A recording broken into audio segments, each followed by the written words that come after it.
Bienvenidos a Planeta Roma, un podcast donde encontrarán toda la información sobre la actualidad del equipo más importante de la capital italiana, la Roma, con la conducción de Sam Rubio y los análisis de David Coppa.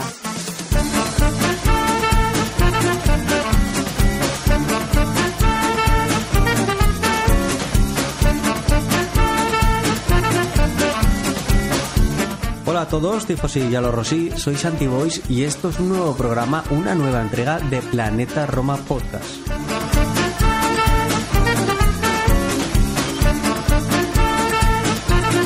Abrimos de nuevo el programa y como habréis notado, evidentemente no soy David Coppa, soy Santi Boys, habitual comentarista o contertulio del programa, pero quien lo suele presentar es David. Y en esta ocasión, por cuestión de tiempos, de impedimentos diversos, obligaciones familiares, por ejemplo, me veo en la obligación de grabar este programa solo, porque no podíamos permitirnos que siguiera pasando el tiempo. Ya van 48 horas después del partido en el Diego Armando Maradona, las mismas horas prácticamente que nos quedan para encarar la ida de la semifinal de la Europa League. Y no podíamos permitirnos dejaros sin un pequeño contenido. Es decir, quizás este programa sea más corto de lo habitual.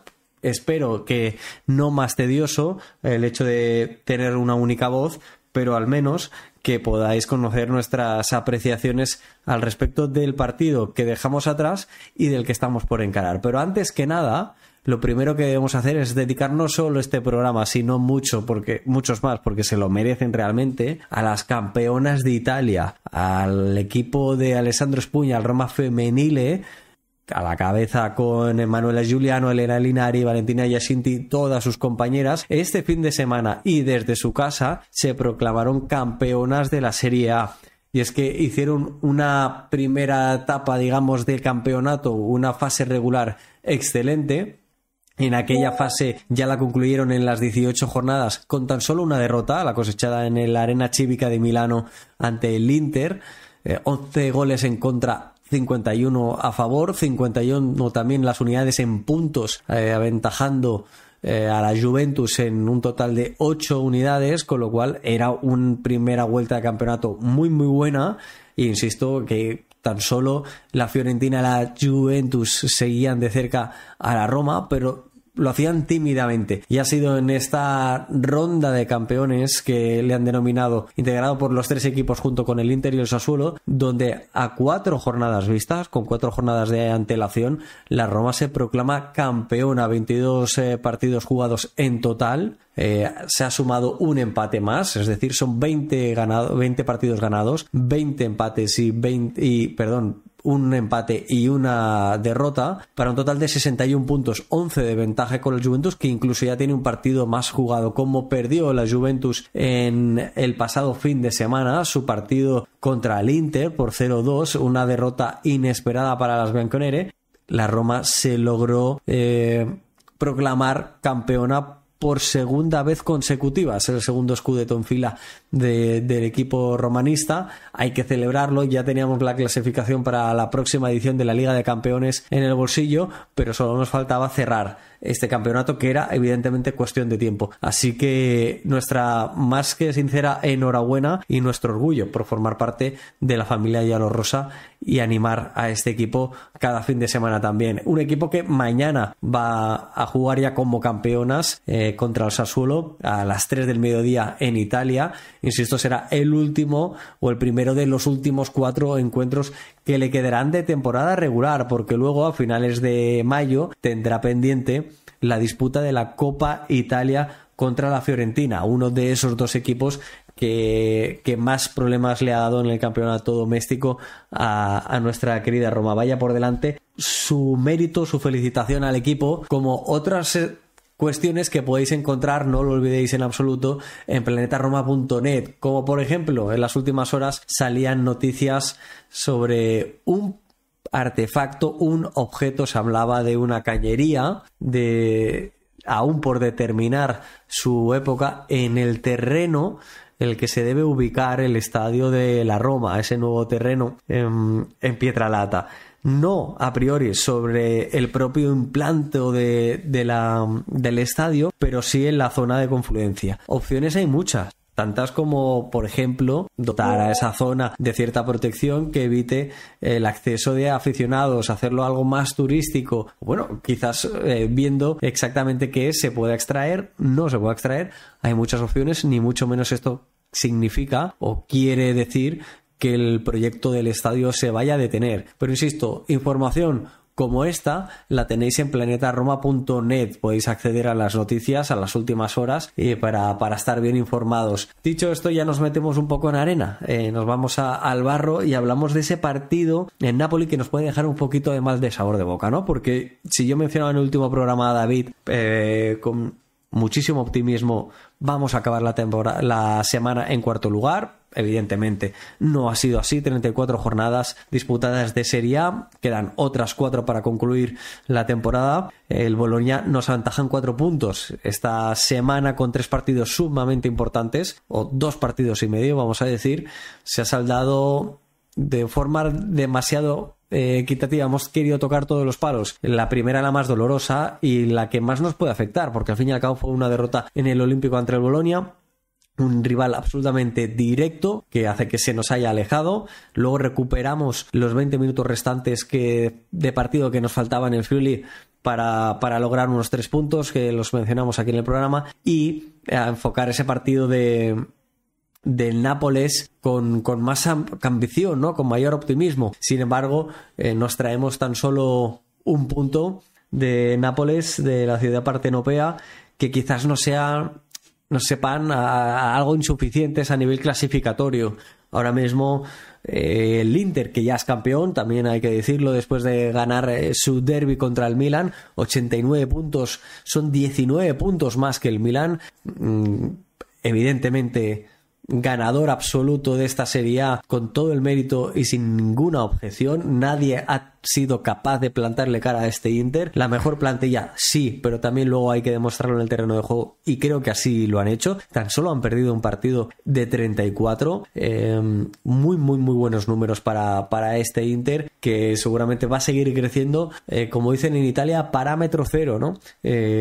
Consiguiendo la contratación de algunos jugadores importantes. Se habla de Mehdi Taremi, es uno de los que se da por hecho, y creo que va a seguir siendo el rival a batir.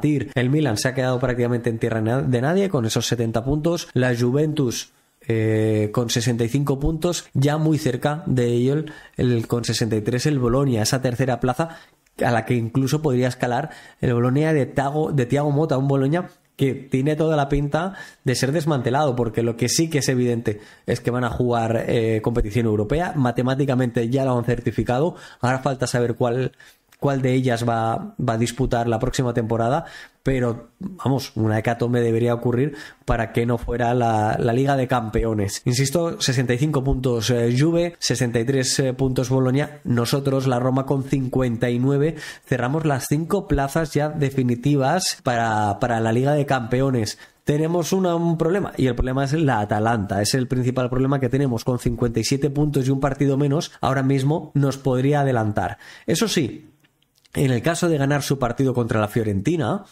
hay que jugarlo, hay que disputarlo. También es cierto que el Atalanta viene de ganar a la propia Fiorentina en las semifinales de Copa Italia, y lo ha hecho con relativa contundencia. En el caso de hacerlo, nos adelantaría por un punto, pero nosotros tenemos pendiente el viaje a Bérgamo. Ese viaje a Bérgamo nos hace depender de nosotros mismos para mantener esa quinta posición. Hay que ser optimistas y hay que seguir pensando en ella. La Lazio, a la cual parecíamos haber desterrado, pues está cogiendo cierto ritmo y está con 55 puntos, 4 por detrás de nosotros, cuando aún faltan 12 por disputarse. No hay que dormirse aquí en los laureles. Con 50 puntos, Fiorentina, como he dicho, ya con un partido menos, y Napoli están empatados en la 8ª y 9ª posición. Aquí podría haber una circunstancia, y es que tanto a Atalanta como Roma pudieran ser campeones de Europa League y por lo tanto conseguir incluso una plaza más de Liga de Campeones, algo que podría, o de Europa League, y por lo tanto que podría hacer que el 8º clasificado de la Serie A también tuviera acceso a una competición europea. Al Torino, que está a 4 puntos de Napoli y Fiorentina, sí que por ahora lo descarto, como hemos venido haciendo en el programa, porque en algún momento hay que ponerle el límite, y me da la sensación que el Torino no ha acabado de creerse la posibilidad de entrar en una competición europea. Lo ha acabado viendo demasiado lejos, porque esa octava plaza nunca ha estado definitivamente asegurada, y quizás por ahí lo puedan llegar a perder. Un partido, el del Napoli, en el que el Napoli, el equipo local, fue superior a la Roma. Lo fue durante diferentes fases del encuentro, pero a nivel general, si jugáramos aquello de los puntos, como se hace en el boxeo, también podrían resultar perfectamente los vencedores del duelo. En un encuentro, en cuanto a la posición, muy disputado, una fase creo que inicial en la cual la Roma consigue llevar el partido a su territorio, luego la Roma consigue que tampoco sucedan grandes cosas, y un tramo final del primer tiempo en el que Svilar se convierte en la figura del partido, algo que vuelve a suceder en la parte final también del encuentro, porque en el segundo tiempo la Roma consiguió frenar ese ímpetu, esa inercia ofensiva que venía teniendo el Atalanta en el final del primer tiempo. Sin embargo, cuando empiezan a caer los goles, esencialmente el primero del Napoli, que supone el empate en el Luminoso, el cuadro partenopeo se viene muy arriba, acaba marcándonos el segundo tanto, poniéndose por delante en el marcador, y ahí la Roma pierde totalmente el control del partido. Esas idas y venidas, afortunadamente, a nosotros nos permiten golpear y sacar un empate, sacar un punto de Nápoles, que nos sabe a poco, como digo, pero que, viendo el contexto del partido, es un buen punto. La primera, porque seguimos compitiendo con rivales que hasta hace no mucho se nos estaban atragantando en exceso. El Napoli disparó 26 veces, 9 de ellas a portería, por 10 nuestras, tan solo 4 a portería. Nosotros podíamos llegar a tener el dominio del encuentro por fases, como bien digo, pero lo que sí que es cierto es que no supimos imprimirle la velocidad suficiente como para llegar con peligro, algo que sí que hacía el Napoli. El Napoli nos salía en transición y nos generaba muchísimo peligro. Ellos terminaban las jugadas, las lograban finalizar, y nosotros, sin embargo, no éramos capaces de aglutinar la suficiente calidad para conseguir finalizar, o al menos generar peligro ciertamente, ¿no? Sobre la portería de Alex Meret. Yo insisto en que la clave de ello, bajo mi punto de vista, fue la velocidad que fuimos capaces de imprimirle a la circulación de balón. Varios de las declaraciones posteriores al encuentro, protagonizadas por Daniele De Rossi o Tammy Abraham, ambas recogidas también en planetaroma.net, hablaban, no se les mencionaba porque se les cuestionaba, era incluso algo que se respiraba, ¿no? Este equipo está fatigado. Yo, de forma privada, lo hablaba con el compañero Juan Diego López durante el encuentro, final del encuentro, porque yo no lo pude ver en directo, lo pude ver al día siguiente, ayer lunes, en diferido, y Juan Diego me comentaba: veo al equipo cansado, lo veo fatigado. Es normal en estas alturas de la temporada. Tammy Abraham también lo deslizaba así, pero sin embargo Daniele De Rossi, y ya no es la primera vez que lo hace en las últimas semanas, mencionaba que no se iba a excusar en el cansancio, que hablar de ello solo nos iba a hacer creer que realmente lo estábamos, ¿no? Pero no tenemos mucha profundidad de banquillo. Por ejemplo, uno de los jugadores que salta al terreno de juego, que no es en absoluto habitual, es Renato Sánchez, para jugar una treintena mal contada de minutos finales, ¿no? Y acaba cometiendo un penalti, de la misma forma que también lo comete nuestro jugador, Joan Jesus, para el Napoli, en contra suya, ¿no? De su beneficio y de sus intereses. Y para mí son dos penaltis evidentemente claros, y son dos penaltis que, aunque puedan parecer rigurosos, para mí, sobre todo, lo que subyacen en las dos acciones es que son dos errores incomprensibles de jugadores de élite. No es la primera vez que los vemos, no hago referencia a estos jugadores concretos, sino en el fútbol en general, pero que un equipo, en el momento en el que se está jugando tantísimo a nivel clasificatorio y a nivel de institucional, porque la clasificación para la Liga de Campeones a la Roma económicamente le supone un mundo, le supone un antes y un después, no puedes permitirte el lujo de cometer estos errores infantiles, porque es lo que son. la jugada de Renato Sánchez, ya tirado al suelo, a 4 patas, alargar una de ellas para acabar golpeando de forma fortuita a Kvaratskhelia en este caso, ¿no? Es un error. Y es un error de Renato Sánchez. No podemos cargárselo al árbitro por mucho que no nos acontentara el nivel del arbitraje general del encuentro. En ese sentido, el error es de Renato Sánchez. Y por ahí se explica, bajo mi punto de vista, cierta fatiga de los jugadores de la Roma. Mancini indica vuelven a ser titulares. Mancini está acumulando minutos partido tras partido. Smalling es cierto que lo tenemos entre algodones, pero Huijsen vuelve a no contar de titular. En este caso, Bove entra por la sanción de Leandro Paredes, pero Dybala sigue acumulando 90 minutos tras 90 minutos cuando hasta hace bien poco creíamos que ni siquiera era capaz, que su cuerpo no lo soportaría. Ahora sí que lo está haciendo, pero evidentemente esto también tiene un cansancio, ¿no? Un Napoli que cerraba con 3 atrás, dándole mucho vuelo a Oliveira por el carril izquierdo, al jugador Charrúa. Algo que a nosotros nos molestaba. ¿Por qué nos molestaba? Porque si Dybala no lo perseguía, al sumar un centrocampista más, tenían superioridad numérica y obligaba a nuestros jugadores del centrocampo a tener muchísima más recorrido en sus vigilancias defensivas. Un Stefan El Shaarawy obligado a marcar a Anguissa o a Politano y permitiendo que el salto de Spinazzola sea sobre el africano, porque muchas veces Anguissa acababa incrustándose en la línea ofensiva del Napoli, en su línea más avanzada, ¿no? Creo que Lobotka nos hizo mucho daño, esencialmente la primera parte. Para mí el eslovaco cuajó un partido muy muy bueno, es un jugador top en cuanto al registra, a nivel defensivo defendiendo hacia adelante, pero sobre todo la distribución del balón es un maestro auténtico. El mayor debe de este jugador para mí es su regularidad. Hay fases de la temporada en los que realmente desaparece totalmente del juego del equipo y deja de impactar en él, pero cuando está en un buen estado, y creo que este partido está en la disputada en la jornada 34 de la Serie A, así lo fue, y que la Roma no supo defenderlo como debía para que el Napoli no nos llegara con tantísima claridad a la portería defendida por Miles Vilar. En defensa de campo propio el Napoli se colocaba un 4-5-1, algo que a nosotros nos costaba muchísimo acabar de romper para generar peligro. Si no lo hacíamos con velocidad, como antes mencionaba, pues aún más.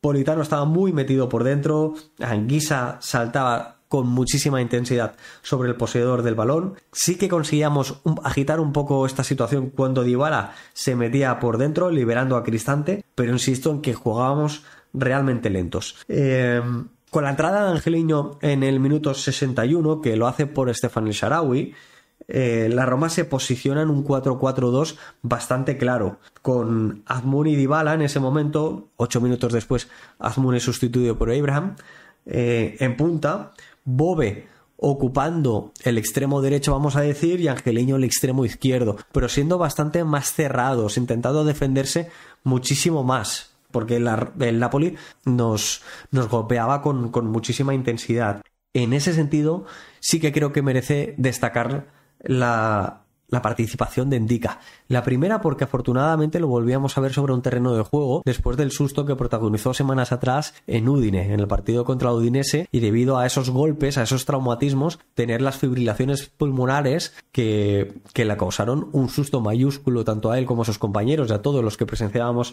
el partido, sea en directo o por televisión, temiendo que tuviera problemas no solo para jugar sino con su vida. Y es una alegría volverlo a ver en el terreno de juego, y más aún si lo vemos a este nivel. Creo que el nivel corrector que mostró en el estadio Diego Armando Maradona fue notable durante el encuentro y excelente durante el primer tiempo, secando en grandísima medida al bueno de Víctor Osimhen, que es cierto que su temporada no está al nivel que la anterior, pero no deja de ser un delantero centro de los más importantes del panorama europeo a día de hoy, y lo hizo perfectísimamente. Ahí se ven un poco las carencias de Gianluca Mancini en cuanto a que no tiene ese arranque de velocidad que quizás podríamos necesitar, también que puede tener mucha fatiga acumulada el bueno de Mancini, y Ndicka corrigió muy bien en numerosas ocasiones. Esto nos tiene que servir de algo también. y es plantearnos exactamente cuántos minutos, cuántos partidos han llegado a jugar estos dos hombres en este sistema con una defensa de dos centrales. Y es que cuanto más tiempo jugando junto pasen, más se van a compenetrar y más van a tener ese rol de uno con balón, como puede ser Mancini, que se sube mucho su altura cada vez más con balón, que es capaz de progresar, es capaz de pisar campo rival, con pases. La verdad es que cada vez se está prodigando muchísimo más. Suma en ataque, él es capaz de pasar el balón al lateral o al centro del campo y aportar pues mayor capacidad numérica para que el equipo tenga líneas de pase en campo rival. Esto no lo hace tanto Ndicka y sin embargo Ndicka es más corrector, como vengo diciendo en este partido del Napoli, y esto es algo que suma. En la temporada que viene, salvo sorpresa, deberían ser los dos centrales titulares de la Roma, y en ese sentido creo que a partir de ahí hay que construir. A nivel estructural, tener a Svilar, Mancini y Ndicka nos hace tener ya una parte de nuestro esqueleto asegurado, y cuanto más trabajado, evidentemente mejores resultados también vamos a obtener, y será más sencillo también que cuando vaya a entrar un jugador sepa qué es lo que debe hacer, porque el equipo ya estará acostumbrado a jugar de una forma muy muy determinada a ello, y creo que Ndicka y Mancini pueden formar una pareja que nos dé buenas alegrías, o como mínimo una gran seguridad defensiva. Como venía diciendo, ese partido en el que también se le pregunta a Ibram sobre él, comenta que el Napoli es un excelente equipo, que, como os decía, les pasó factura cierto cansancio más físico que mental en realidad, pero que también hay que destacar que Ibram vuelve al gol. Evidentemente ha estado fuera de la temporada, gran parte de la temporada, o casi toda la temporada, debido a su lesión de gravedad en el último encuentro de la pasada campaña, y en esta ocasión el volver al gol también ha sido una alegría tanto para él como para todos, y que en nuestras votaciones de MVP del partido le vale un punto. Los 3 puntos se los lleva Ndicka, para mí probablemente el mejor del partido, pero se admite el debate, cómo no, con Mael Svilar. Y es que el guardameta estuvo sensacional y nuestros Patriots le han otorgado los 5 puntos. ¿Dónde nos lleva esto a nivel de temporada? Tenemos a Pellegrini con 54 puntos, el jugador punta de lanza de esta clasificación como MVP de la temporada de Planeta Roma, seguido muy cerquita, tan solo son 4 puntos de distancia por Dybala. Paredes ya está bastante más lejos, son 40 puntos. Lukaku sigue viviendo de rentas de la primera vuelta con 35 puntos, 35 Cristante, que sí que sumó un buen botín del partido de Udine, que se llevó el MVP en ese sentido. Llorente, otro que también acumula muchos puntos de la primera vuelta, ya está viendo peligrar esa sexta posición que tiene la clasificación, porque son 31 puntos los suyos por 30 de Mael Svilar. Muy probablemente Svilar acabe rebasando a Llorente e incluso quizás a Cristante y Lukaku acabándose por meterse entre los 5 primeros, ¿no? Si esto Pellegrini, Dybala, Paredes ahora son ese top 3 en la clasificación de MVPs de Planeta Roma. Fue un partido complicado, pero como digo, nos deja diferentes registros también a nivel individual. Fue el partido número 200 para Pellegrini en la Serie A con la camiseta de la Roma. Además, con su gol desde el punto de penalti, Paulo Dybala se convierte ahora mismo en el máximo jugador con participaciones de gol en la Serie A, juntamente con Dusan Vlahovic, el jugador delantero centro serbio de la Juventus. El serbio con 10 tantos, 2 asistencias. En el caso de Paulo Dybala, 9 goles y 3 asistencias en este 2024. En lo que va de 2024. Sin duda, Paulo Dybala nos está rentando, y de qué manera, y sea uno de los jugadores obviamente más destacados al cómputo global de la temporada. A su vez, lo decíamos, Mael Svilar, 90 minutos de juego, 7 atajadas, 6 de ellas dentro del área, un despeje de puños, 3 salidas por alto, Son muy buenos sus números en cuanto también recuperaciones, pases con un 87% de acierto, 27 de 31 intentados, con lo cual ese es el bagaje que podemos rescatar o podemos salvar de nuestro partido en Nápoles. Así que una vez dejamos este encuentro, falta esa conversación habitual que podemos tener con David. Ahora vamos a mirar al futuro, vamos a mirar dentro de 48 horas qué es lo que se nos viene, porque es cierto, jugamos contra la Juventus el fin de semana, es algo que tenemos en nuestro horizonte. El día 5 a las 20:45 hora local, hora italiana, en el Estadio Olímpico de la Roma recibe a la Juventus, pero es que un poquito antes, el jueves, tenemos a las 9 de la noche, también hora italiana, un partido importantísimo con la ida de las semifinales de la UEFA Europa League.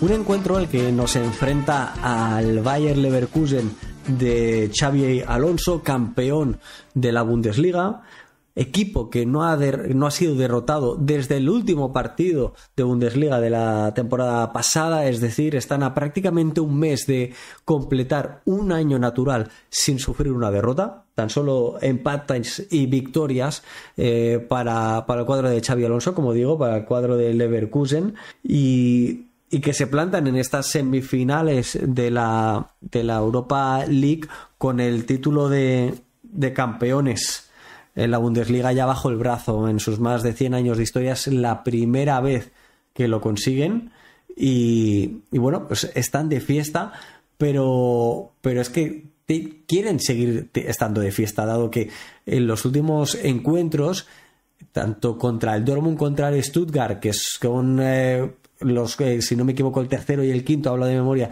clasificado de la Bundesliga, han ido perdiendo hasta las postrimerías del encuentro y en ambas situaciones han logrado empatar y mantenerse invicto, que lo han celebrado y de qué manera, ¿no? Ahora ellos en Bundesliga se están pudiendo permitir alguna rotación más. Además, la Bundesliga tiene 34 jornadas por las 38 de la Serie A. Ahora mismo tan solo le quedan, si no me equivoco, 3 partidos para finalizar el campeonato, ya con todo hecho, y finalizar la temporada dentro de casi un mes, poquito menos de un mes, con la final de la DFB Pokal, la Copa Alemana, que les va a enfrentar al Kaiserslautern.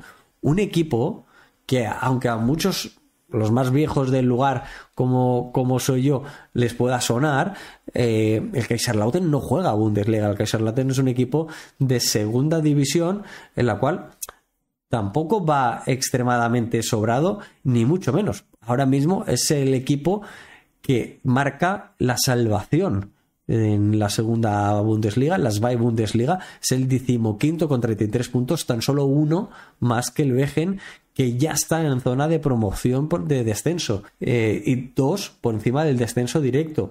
Sin duda alguna, la ambición del cuadro de Leverkusen por lograr el triplete es máxima, más si cabe teniendo en cuenta la eliminación del Liverpool, que creo que a ojos de prácticamente todo el mundo era el máximo favorito por encima del Leverkusen, a manos del Atalanta, y que ahora dejan al cuadro alemán como el más favorito, el que a priori a nadie le sorprendería que de los 4 semifinalistas de la competición se llevara el encuentro.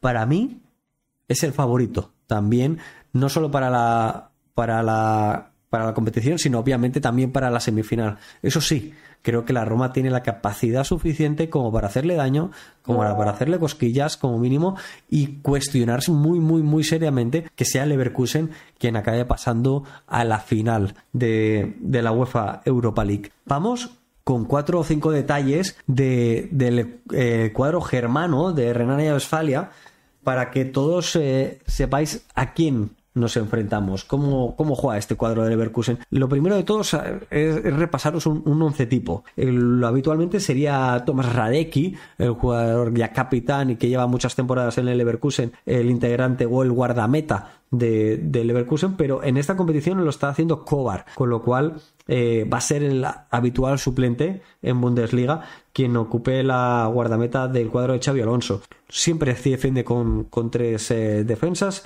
son Jonathan Tah en el centro, siempre flanqueado por Tapsova a la izquierda y Kusunu en la derecha.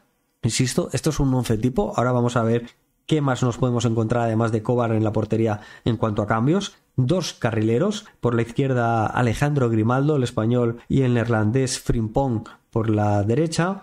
2 centrocampistas, Ezequiel Palacios y Granit Xhaka. 2 mediapuntas, Wirtz por la izquierda, Hofmann por la derecha y Kevin Boniface en punta de lanza, en punta de ataque, el exjugador del Royal Union Saint-Gilloise belga. A ellos ha sido muy habitual ver como durante el transcurso de la competición europea se han añadido Piero Hincapié en la defensa, siempre por el costado izquierdo, sustituyendo a Tapsova habitualmente, Stanisic, el jugador cedido por el Bayern Múnich, que en este caso puede hacer las veces de central como de carrilero, Tela, Andrich en la medular, Adli en la media punta, incluso nuestro viejo conocido Patrick Schick como punta de lanza, porque Kevin Boniface se lesionó y estuvo lesionado durante varios meses esta temporada en este 2024.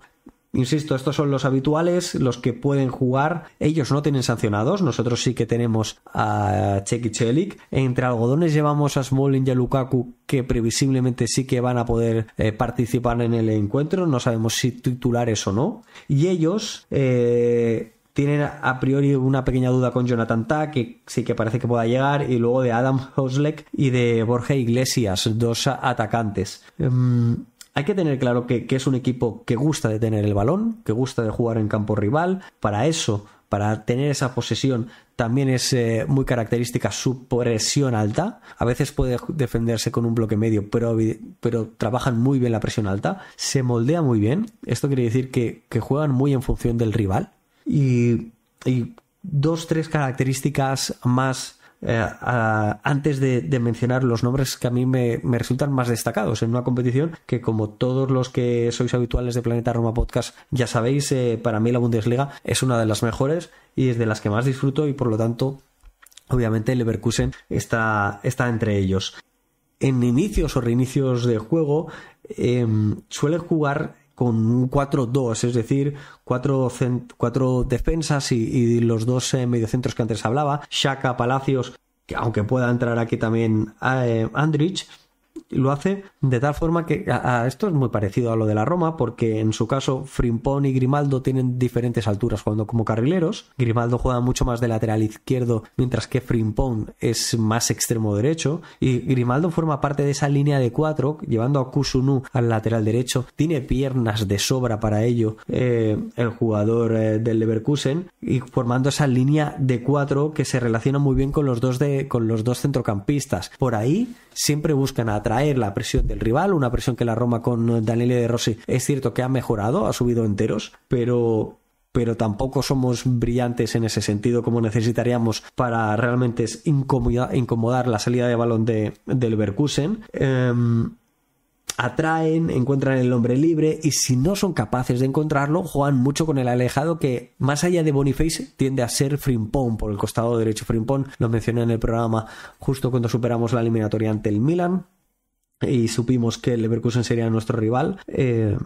Frimpong es el jugador que más llegadas al área rival tiene de la Bundesliga, y el segundo jugador con más toques dentro del área rival. Habla muy a las claras de un jugador que es un peligro, es un cuchillo por ese costado derecho, y que además está muy enfocado y centrado en duelos de 1 contra 1. Por ahí podemos sufrir. Recordad nuestro costado izquierdo, veremos si será Angelino o será Spinazzola.